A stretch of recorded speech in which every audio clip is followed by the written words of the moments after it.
The final expansion of the Darkened Saga is now on the horizon. We even have a pretty good idea of which champions are coming too.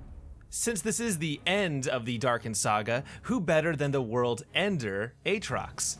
The second champion was revealed thanks to the card Celestial Impact, which seems to be referencing Kayle. But there is one more final champion. And who is it? Well, I think I have that answer. Hey everyone, TheSkilledRoy here, back with another Legends of Runeterra video. Let's cut to the chase, shall we? The first thing we need to do is go over what we know about this final champion. So far, in set 6, assuming Kayle is in fact the Targon champion, we now have one champion from each of the main regions. This means that Aatrox will likely be a Runeterran champion, to match Kayn and Varus, and the last champion is going to be Runeterran as well. Previously, we had data mining that showed that Riftwalk was a leaked keyword in the game. This seemed to be pointing towards a specific champion, Kassadin. However, sometime during over the last couple expansions, at an unknown time, Riftwalk was actually taken out of the game's files, which ostensibly means that Kassadin is less certain now. But let me address the big elephant in the room. It was apparently leaked by some people in a few articles floating around online that Poro King is coming this expansion. And honestly, it's so ridiculous you almost have to wonder if it's true, because who on earth would ever lie about something like that? It's just completely ridiculous. But I'm not completely sold on it, so I'm actually going to go over who I think it is instead as an alternative to the Poro King leak. I'll be honest, it's tough fighting up against a leak that many people seem certain on, but I'll hold the L if my theory turns out to be wrong. So here we go. If I don't think it's Kassadin, and I don't think the Poro King leak is legit, who do I think it is? Well, simply we have to look at the surrounding context. When this set started, the big feature of the set was Runeterran champions who were not bound by a single region in the game. Immediately, many people thought of champions who had histories in different locations, such as Bard.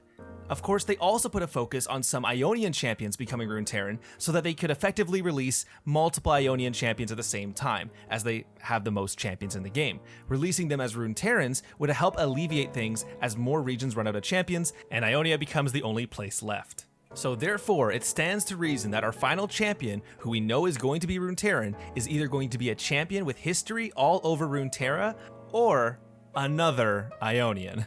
But when we think of champions who have history all over Runeterra, we have to consult the lore. Many champions travel all over, incidentally in their stories, but only a few truly have a storyline that's about the world, and entirely about how they travel through it.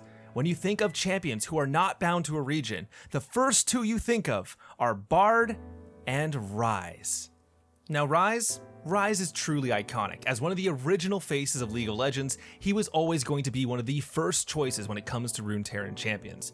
For those of you unaware, Ryze the Rune Mage is a character with a long history in the game of League of Legends. Ryze was actually the face of the 10-year anniversary, as he was a champion who has been reworked so often, it's honestly kind of astounding. But what I want to focus on is this, a cinematic known as the Call of Power. This cinematic follows Ryze as he travels all across Runeterra, making allies and enemies with plenty of League of Legends champions. Through his travels, he seeks the mighty world runes, each located in a different corner of Runeterra. These dangerous and powerful runes are capable of untold destruction should they fall into the wrong hands. And so, Ryze has taken it upon himself to find each of them and bring them to a vault where they can never be used for evil. This cinematic showcases the perfect definition of a Runeterran champion.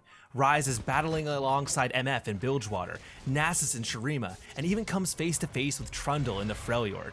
A champion who can travel to all these places in their quest and meet all these champions is certainly one who would be perfect to become a Runeterran champion. This is already shaping up to be a pretty good bet, but there is one thing you should know that really pushes this Ryze theory further. And that of course is a series of cards that were introduced this set that is actually also a physical game. That's right, we're talking about Tellstones. Tellstones were a new physical game that was made by Riot Games that you can play with your friends in real life. Crazy, I know. They even did a really cute cinematic showcasing how many different Demacians all played the Tellstone game. It even featured our favorite heroine and Demacian follower, Cytherea.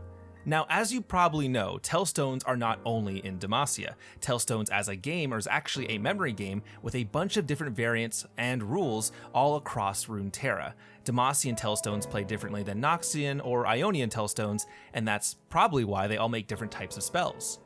Now, the Tellstones you buy in real life are actually the Demacian ones, so when you pull open your box of Demacian Tellstones, you sadly do not get a copy of Prismatic Barrier or For Demacia, but rather you get the actual disc game pieces. But that's not all you get. You also receive the rules, of course, on how to play, but you also receive a letter. This letter is actually from Cythria's father, which is giving her some familial encouragement, as well as the Demacian Tellstones. This is honestly super wholesome, but this heartwarming family story isn't why we're here.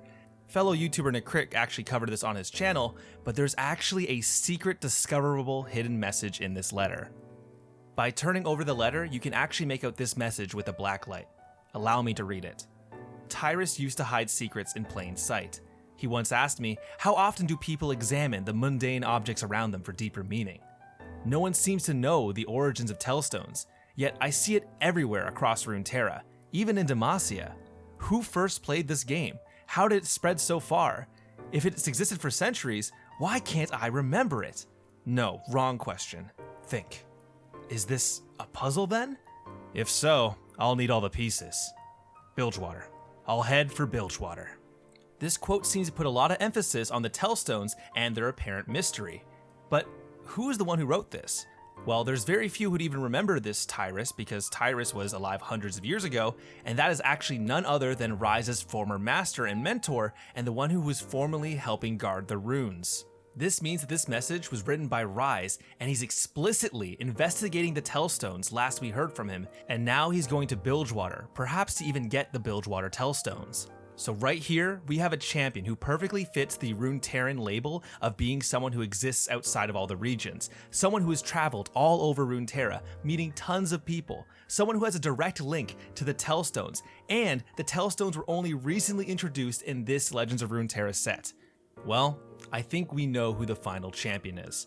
I don't think it's Kassadin, and I don't think it's the Poro King, as hilarious as that would be. I think it's Ryze the Rune Mage, and we'll be able to see if he's solved the puzzle of the Tellstones. But yeah, thanks so much for watching. I've been TheSkilledRoy. This theory came to me while I was investigating and attempting to debunk the Poro King leak, and honestly, I feel a little weird about the whole thing, trying to contest an apparent leak that a lot of people feel confident in, but we'll have to see what happens. If you want to help out with my crazy theories or just stay up to date with all of my thoughts on things, I'd love for you to join me in my Discord, link in the description. Of course, if you want to support my work here on YouTube, liking, subscribing, and telling me what you think in the comments below will go a long, long way.